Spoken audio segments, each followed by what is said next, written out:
یو کس دغه پوښتنه کوي ډاکټر صاحب چې دماغو مسله د راته ډېر زیات علاج کومه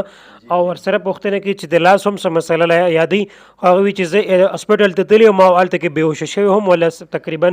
نو د دماغو مسله د راته یا په هومیوپیتیک کې دغه علاج او انشاءالله وایي زه به کلینیک ته راځم ډاکټر صاحب داسې چل دی شادی به چې د مرګ نه علاوه د هر یو څیز علاج شته په هومیوپیتیک کې بعض خلک به وایي چې ډاکټر صاحب هم وایي چې زه د سترګو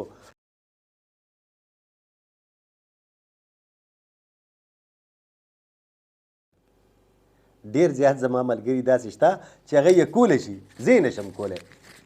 او ما له دې الله تعالی ما له نه زما اهل و عیال له دې الله تعالی حرام نه راکوي چې ما ته څوک داسې مسله یاده کړي او زه پرې نه پوهېږم نو زه ښکاره وایم خلک نه وایي خو زه وایم چې زه په دې باندې نه پوهېږم نو ولې لکه هسې بېسته خلکو له دوايانو پنډو ته نن ډېرو زیاتو مریضانو وي یاره جي دې څیز هم ورسره راکړه دې څیز هم ورسره راکړه زه ورته وایم تاسو وګورئ چې ستاسو دیسي شفا زما په لاس کې شته زه په هغه ډاکټرانو کې نیم چې بس اوس دی خو وایي او پډ وله تړه شه به هله تکړه شه ورته نه زه ورته وایم مه وړه نن زنانه راغلې وې د یو کور تقریبا څلور یو که شپږ وي نو هغوی ته د اوبیسټي مسله هم وه خو د بیکیج مسله هم ورته لمبګو هم ورته وایي او بیکیج ورته هم وایي د هغې مسله هم ورته ما ورته بل چې ته وایې چې دې پهله زه کمزوري شم دې پهله وایه چې دردونه مې دې ښه شي نو چې بنده کمزوری کېږي خو دردونه سیوا کېږي نو ما یو کار وکړه زه ځکه په بعض ځایونو کې وایم زه نه پوهېږم ځکه چې زه غاښ اوس چینجن دی او راکي او دی وباسل غواړي زه به یې څنګه وباسم په هومیوپیتیک کې نشه شته نو بعض صاحبان وایي موږ کولی شي نو بس کولی به شي خجی نظر کمیږي ورځ تر ورځه پورې زما علم دا وایي زما پرسنل علم چې ما کم د دنیا نه زده کړی چې ستا په سترګو کې نري نري بلبونه دي او هغه یو پیوس کېږي د ایج حوالې سره ستا ټینشن سره څنګه چې دا ورو ورو چېره دماغ دماغو مسله دې مسایلو سره زکام سره بله ډېرې خبرې د هغې سره کېږي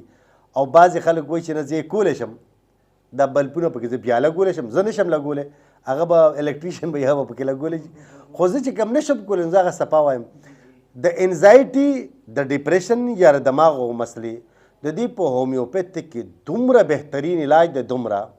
چې څنګه دا په کډني سټون کې مشهور دی څنګه دا په ټانسلس کې مشهور دی څنګه په مطلب په شیاټک پرابلم کې د ملا په مسالو کې مشهور دی هومیوپیتیک دقه شانتې په انزایټي کې په ډپریشن کې په ټینشن کې هم هومیوپیتیک دومره مشهور دی خو چې اوس چاته پته نه وي نو خو ځان له یو خبره ده دومره بهترین علاج کېږي زما وروره بېشکه ته د جوارو اوړه نه ته د جوارو د اوړو مره چې څومره دانې وي د هغې هغومره دواګانې راته وکړه نور د هېڅ ضرورت نشته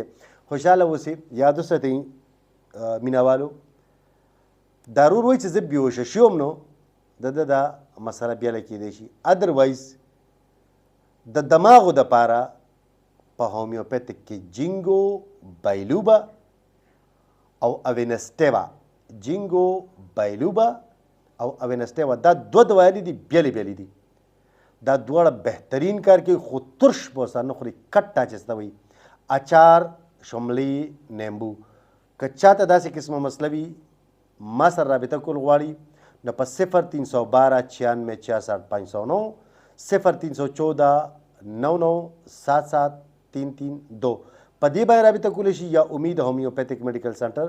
صوابای کې د مین برانچ او هلته کې سټایلو شاپینګ مال ته مخامخ په زوړ میله ګراؤنډ کې د شیراز سټایل او ماربل والا د پاسه امید هومیوپیتیک میډیکل سنټر دی پیر منګل بدھ جمعرات او جمعه موږ په هغې کې یو موږ سره په دغه باندې رابطه کولی شي